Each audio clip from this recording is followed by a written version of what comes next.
عموما السيد الشهيد يقول هذا المفهوم مال السفياني يضيق يضيق يضيق يضيق حتى يمثله شخص واحد، نقول هو هذا السفياني، وهذا الذي سوف يحدث في سوريا، وعله يتسع فيشمل كثير من السفياني، ينخرط تحت صدام وعبد الله وفهد وحمد وعرعور وزرزور والله هي الأسماء أسماء سميتموها أنتم وآباءكم ما أنزل الله بها من سلطان. عموما هو أتذكر كلمة لعرعور يقول يتهموننا أننا ننتهج وننتمي إلى معاوية بن أبي سفيان. نعم يذكرها هاي مسجلة، نحن ننتمي إلى معاوية ونفتخر بانتمائنا هذا. وأضاف النوار جاي يشوفنا على سوريا يقول نحن من أحفاد معاوية بن أبي سفيان، وكذلك المنجد وسعد البريك وأشخاص سعد البريك علنا طلع خلاص بعد ما نحتاج نقف عليها طويلا، يقول سوف نزحف إلى النجف وسوف نزحف إلى الكوفة ونقتل الرافضة. هذا المنهج بعد، هذا الواضح. أما ناصر ابن سلمان العمر ومحمد الحسان ومحمد بديع موسى وطه الدليمي بالصفا والوصال وبيان، صرح طه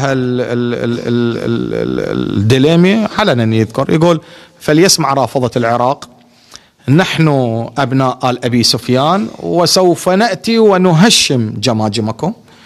وهذا فلذلك طبعا كذلك صرح محمد بديع موسى يذكر يقول اتخذنا احنا القوة العسكرية اتخذنا قرار ارجاع هوية الشام الى الدولة الأموية، لأن بشار الأسد مسخ هذه الهوية، ونريد نرجع بلاد الشام هي اللي تقود العرب وتقود العالم ونرجعها إلى هويتها الأموية. فصل جديد.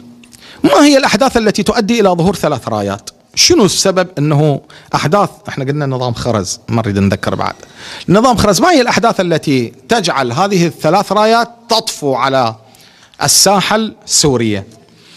أولا الوضع الخاص، طبعا في بعض الروايات تذكر الوضع الخاص اللي يشهد العراق من انهيار السلطة العباسية وانهيار بني العباس وانهيار صدام المجرم وظهور الشيعة كقوة سياسية فعالة قوية متحركة صاحبة قرار. الجانب الثاني خلع العرب، احنا قلنا شنو الأسباب اللي خلع العرب عنتها حدثت ثورات في مصر وفي ليبيا وفي تونس وفي اليمن وفي كذا شيء مما أرادوا أهل سوريا أن يحذون حذوهم. نظام الخرز وهو المسار الحتمي لظهور الإمام الحجة بن الحسن وانشقاق الناس إلى صفين، طريق حق لا باطل فيه وطريق باطل لا حق فيه، وتدخلات الدول العربية الكبرى اللي منتهجة نفس منهج البريك وسعد كذا شيء، إضافة على محاولة إضعاف الوجود الشيعي. نأتي إلى المرحلة الرابعة. احنا قلنا إن المرحلة الأولى مرحلة لعب الصبيان، المرحلة الثانية مرحلة أحسنتم اختلاف رمحين، المرحلة الثالثة تصارع 3 رايات على الحكم، المرحلة الرابعة سيطرة السفياني على أماكن 5 الكور ال5 وإعلان الدولة الأموية الثانية، وهم هسه الآن جاي ينادون بها إعلان الدولة الأموية الثانية. روى الشيخ النعماني في الغيبة باب 18 حديث 1 صفحة 310. يعني عموما لو تتابعون هذين الروايات اللي جاي يذكر أبوابها وكذا، وهي كتب موجودة يعني تلقون بها بعض الفلتات، لعله ما أقدر من باب التقية من باب يعني ليس كل ما يعلم يقال، تجدون بها أشياء يبثوها الأئمة لطيفة. عموما المرحلة الخامسة أو عفوا الرابعة سيطرة السفياني على أماكن 5 الكور ال5. ففي صفحة 311 غيبة النعماني باب 18 الحديث الأول عن عيسى بن أعين عن أبي عبد الله الصادق عليه السلام أنه قال السفياني من المحتوم وخروجه في رجب، ومن أول خروجه إلى آخره 15 شهرا 6 أشهر يقاتل فيها، فإذا ملك الكور ال5 ملك 9 أشهر ولم يزدد عليها يوما. يعني يملك ويقاتل 15 شهر ولعله أكثر، لأنه فيه بداء. إذا الشيعة ما واجهته لعله يتمدد إلى 60 شهر، وإذا الشيعة واجهته لا يكون إلا هذا. وسوف نأتي على مفهوم البداء في منظار أئمة أهل البيت في قضية السفياني. المهم عندما يسيطر على 5 دول أو يسيطر على 5 محافظات أو يسيطر على 5 أماكن علمها عند ربي، احسبوا له 9 أشهر لا يزداد عليها يوما مطلقا. المهم هذه الرواية تذكر فإذا ملك الكور ال5 ملك 9 أشهر لم يزدد عليها يوما. كذلك في إثبات الهدى الجزء الثالث صفحة 739 الحديث 120 في غيبة من خلال هذه الرواية الشريفة. هذه الرواية تتألف من جزئين وكل جزء منها عدة أمور. نأتي على الجزء الأول. الجزء الأول معارك طاحنة يشنها السفياني ضد خصومه الأبقع والأصهب تستمر 6 أشهر. يقول له من بداية، لأنه أنت يخرج في رجب ومن أول خروجه إلى آخره 15 شهرا. الظاهر هاي 6 أشهر و9 أشهر. ال6 أشهر الظاهر يقاتل هذه ال3 رايات وينتصر عليها، ومن بعد انتصاره عليها وتحقق الانتصار يعلن الدولة الأموية، وتطول هذه المعارك 6 أشهر. أما حكم الفعلي 6 أشهر. هذه كتروحة. وتروحة ثانية لا، ال6 أشهر يسيطر بها على الكور ال5 أو المناطق ال5 أو المحافظات ال5 أو الدول ال5. فإذا ملك الكور ال5 احسب له 9 أشهر. هكذا رأي، وهذا رأي فطاح العلماء مثل التشريف بالمنع، مثل الحاوي الفتاوي، كذلك الطبرسي، كذلك صاحب بحار الأنوار. الجانب الثاني إعلان السفياني في دمشق عن قيام دولة جديدة تتخذ من المنهج الأموي دستورها تستمر 9 أشهر لا تزيد يوما كما ذكرت الروايات 9 أشهر. فإذا ملك الكور ال5 ملك 9 أشهر ولم يزدد عليها يوما. في رواية الصادق يقول له 9، يقول له أستغفر الله 8 أشهر. في رواية مالك بن ضمرة يقول له 9 أشهر، يقول له لا 8 أشهر. سوف نأتي على فهم لماذا الأئمة يرجحون أو يتنقلون 8 و9 أشهر. الجزء الأول منها، يعني الجزء الأول اللي راح يحدث فيه تفرقة وضعف داخل المجتمع السوري. لاحظ في العرف الوردي، كتاب العرف الوردي في أخبار الإمام المهدي سلام الله عليه، وهو من الكتب القيمة. هذه المرحلة مرحلة ضعف، وقلنا إن سوريا هاي من بعد ما ينتصر السفياني ويعلن دولته تمر سوريا بمرحلة دمار 95%. مرحلة دمار شامل، مرحلة ضعف شامل، ضعف سياسي، ضعف اقتصادي، ضعف لوجستي، ضعف أمني، ضعف وقائي، ضعف غذائي، وضعف على جميع الأصعدة. في كتاب العرف الوردي في أخبار المهدي الحديث صفحة 37 حديث 39 وكذلك حديث 40 أخذ حديث 39 يقول عن علي عليه السلام عن رسول الله أن رسول الله قال: يكون في آخر الزمان فتنة في بلاد الشام تحصل الناس كما يحصل الذهب في المعدن. تحصل يعني تميز الناس. الفتنة في بلاد الشام تميز الناس. شلون يتميز الذهب؟ كما قلنا أنه في النار يفتتن، الفتنة من الافتتان يفتتن النار في سبيل يطلعون الأخلاط مالته، إذا مخلوط بحديد، إذا مخلوط بنحاس، إذا مخلوط بتراب، ويطلع الذهب الصافي. المهم هذه الفتنة تفعل في بلاد الشام، وأهل بلاد الشام هكذا تميزهم من الزين ومن المزين، بمعنى من المعاني. أن رسول الله قال: يكون في آخر الزمان فتنة تحصل الناس كما يحصل الذهب في المعدن. فلا تسبوا أهل الشام، لا تسبوهم، لا تشتموهم. ليش؟ فلا تسبوا أهل الشام ولكن سبوا شرارهم. ليش؟ لأن فيهم الأبدال اللي يجون ويبايعون الإمام الحجة بن الحسن، والآن هم المقيمين والمرابطين للدفاع عن مرقد زينب سلام الله عليها أم المصائب. محمد وآل محمد وعجل فرجهم والعن عدوهم. إذن يقول لا تسبوا بلاد الشام. هيك من سوريا؟ لا، يقول لأن بها الأبدال وبها مؤمنين. يقول ولكن سبوا شرارهم وفسقتهم وجبهة النصرة لعنة الله عليها. واضح؟ يقول فلا تسبوا أهل الشام وسبوا شرارهم فإن فيهم الأبدال. يوشك، احنا قلنا ضعف وضعف وضعف يحصل في سوريا. شنو؟ شوف هذا رسول الله هنا برواية أمير المؤمنين ماذا يقول؟ يوشك أن يرسل الله على أهل الشام سيبا من السماء فيغرق جماعتهم حتى لو قاتلتهم، وفي رواية قابلتهم، حتى لو قاتلتهم الثعالب غلبتهم. ثعلب، شايف شلون ينهزم؟ حتى من الديك ينهزم. ثعلب ضعيف جدا بالحيوانات. يقول حتى لو يقاتل الثعلب، مو كلب علاوة على نمر أو أسد، لا، يقول حتى لو قاتلتهم الثعالب لهربوا لفرقتهم. هذا شدة في الضعف. يقاتلك أنت ثعلب وتنهزم من الثعلب. يقول حتى لو قاتلتهم الثعالب غلبتهم فعند ذلك يخرج من أهل بيتي 3 رايات، المكثر يقولهم 15,000 والمقلل يقول وهكذا. إذن ضعف من هذه المرحلة يصيب أهل الشام، ضعف شديد جدا في بلاد أهل الشام. نعم يتقوى في قضية ظهور الفتنة، في ظهور الإمام الحجة بن الحسن. الفتنة تحصر الناس حصرا. معالم هذه الفتنة تحصر الناس حصر مادي، حصر معنوي، حصر معيشي، تحصر الناس حصرا، بمعنى انه من رسول الله يقول الفتنة تحصر الناس حصرا. شنو؟ مو فقط حلول يعني حصر مادي ومعنوي، لا، حتى حلول سياسية ماكو، حتى حلول اجتماعية ماكو، ينحصرون، ماكو حل. الحل الوحيد الاقتتال. فلذلك يصل الخراب في دمشق الى 95%.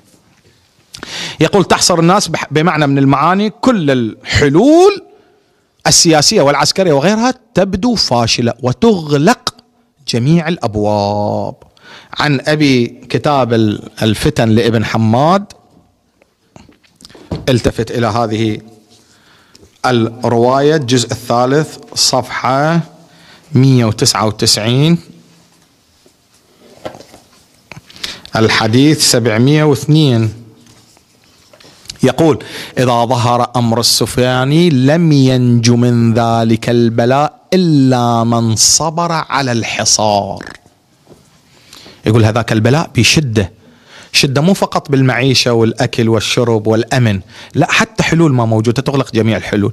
يقول اللي يقدر يثبت هناك اللي متعود على الحصار. شلون احنا الحصار اللي صار علينا، الحصار الاقتصادي. هسه إذا صارت بعد مجاعة سنة، يعني وانا انصح، يعني حقيقة انصح المؤمنين انه في هذه الفترة يحاول انه يعني بما انه الدولة فشلت في تهيئة البطاقة التموين للشعب العراقي، خلي يحاول يعني خلالها سوى، مو بس يعني سيئة لطيفة بانه النفس حسب قول امير المؤمنين اذا احرزت قوتها اطمأنت. خلي يحرزون قوت فد سنة كذا، يعني ما تعرف الوضع هو اللي يجي يصير، ما تعرف شنو، على ساعة تنقطع الطرق وعلى ساعة تنقطع الكذا. فلذلك هذه الفتنة تذكر يقول لا يستطيع الثبات بها إلا المتعود على الحصار. والحصار ايش بيه؟ جوع، عطش، قتل، كذا، مخمصة، مشاكل. وكذلك الرواية تشير إلى الأبدال وهم الموجودين في بلاد الشام. هسه احنا ما نريد بحث الأبدال، بحث الأبدال بنظريات طبعا كثيرة. بحث الأبدال، هل هم كانوا مسيئين ثم تبدلوا إلى الإمام الحجة؟ هل كانوا مع الإمام الحجة ثم تبدلوا، أم كانوا مع السفياني ثم تبدلوا؟ لأن الأبدال يشمل الطرفين. الأبدال هل هم محمودين في الروايات أم مذمومين؟ بحث الأبدال هسه مو موضوعنا. المهم رسول الله يقول لا تسبوا الأبدال، وهذه الأبدال موجودين، والظاهر أن هؤلاء الأبدال أصلا هم من شيعة أمير المؤمنين الموجودين في سوريا. هؤلاء حتى الروايات تذكر تكون في البلاد الشام فتنة لا يصبر عليها إلا من أخذ الله ميثاقه في الذر الأول، وهذا الميثاق كذا وهو ميثاق أمير المؤمنين. هذول اللي يبقون أنه فتنة السفياني ما تغرهم، وما يطلعون مع السفياني، وما يركضون مع السفياني، وما يتأثرون بأفكار السفياني، ولا يغيرون مواقفهم، أو بأطروحة ثانية أنهم كانوا من النواصب أو كانوا من المخالفين للإمام المهدي، وبالتالي بسبب النداء وكذا شيء يغيرون موقفهم. فلذلك يسأل مالك بن ضمرة أمير المؤمنين، يقول له يوم الأبدال، يقول له قوم يخرجون من الإمام إلى السفياني، هذا هو ويا الإمام، ويا الإمام يخرج ويا السفيان، ما مقتنع بقيادة الإمام، سبحان الله. وقوم يخرجون من السفياني إلى الإمام. طبعا من السنن الإلهية إرسال سيب من السماء حتى يضعف. هسه السيب بعد مطر، السيب غزو، السيب مثل هذني الصواعق الشهب اللي ضربت جبال الأورال أو الأوبال عفوا في روسيا، أو هو الاقتتال بينهم. يشير الخبر إلى تعدد جيش الإمام المهدي إلى 12 أو 13 أو ما شاكل. عموما هاي هسه همين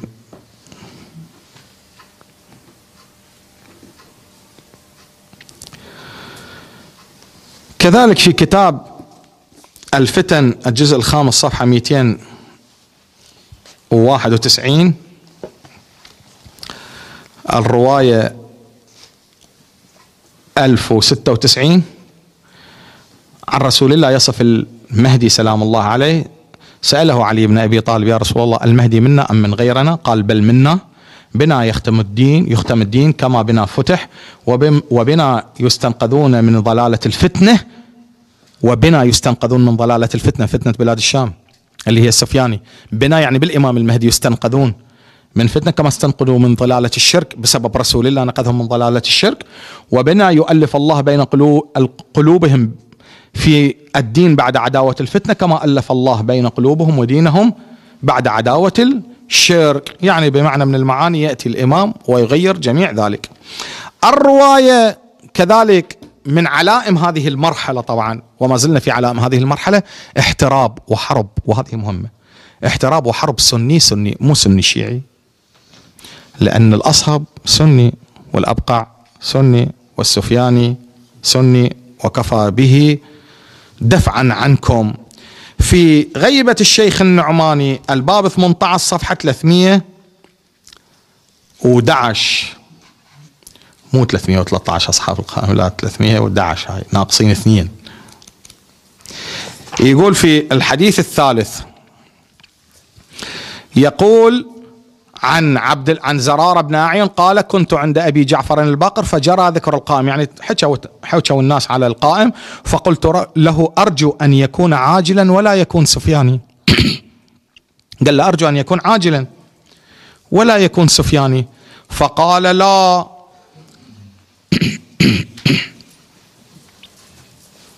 عفوا، الرواية عن خالد الصائغ.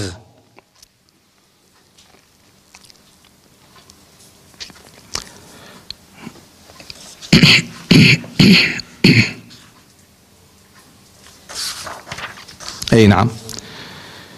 الحديث الثالث عن ابي ايوب الخزاز عن محمد ابن مسلم: سمعت ابو جعفر الباقر يقول: اتقوا الله واستعينوا على ما انتم عليه بالورع والاجتهاد في طاعة الله، فان اشد ما يكون احدكم اغتباطا بما هو فيه من الدين لو قد صار في حد الاخرة وانقطعت الدنيا عنه، فاذا صار في ذلك الحد عرف انه قد استقبل النعيم والكرامة من الله والبشرى بالجنة، وامن مما كان يخاف، وايقن ان الذي كان عليه هو الحق، وان من خالف دينه على باطل. يعني جاي يذكر انه انتم على الحق ومن خالفكم على الباطل، وانه هالك فابشروا ثم ابشروا بالذي تريدونه، ألستم ترون أعداءكم. هذا الاحتراب السني. ألستم ترون أعداءكم يقتتلون في معاصي الله ويقتل بعضهم بعضا على الدنيا دونكم وأنتم في بيوتكم آمنون في عزلة عنهم، وكفى بالسفياني نقمة لكم. رغم أن السفياني باطل لا حق فيه، ويهجم على الكور الخمس ويهجم على مراكز التشيع، ولكن هو بنفس الوقت نعمة لكم. نعمة. شلون نعمة؟ يقول له: وكفى ألستم ترون أعداءكم يقتتلون في معاصي الله ويقتل بعضهم بعضا على الدنيا دونكم وأنتم في بيوتكم آمنون في عزلة عنهم، وكفى بالسفياني نقمة لكم. كيف؟ من عدوكم، وهو من العلامات لكم، مع أن الفاسق لو قد خرج لمكثتم شهرا أو شهرين عليكم بأسا حتى يقتل أناسا كثيرين من دونكم.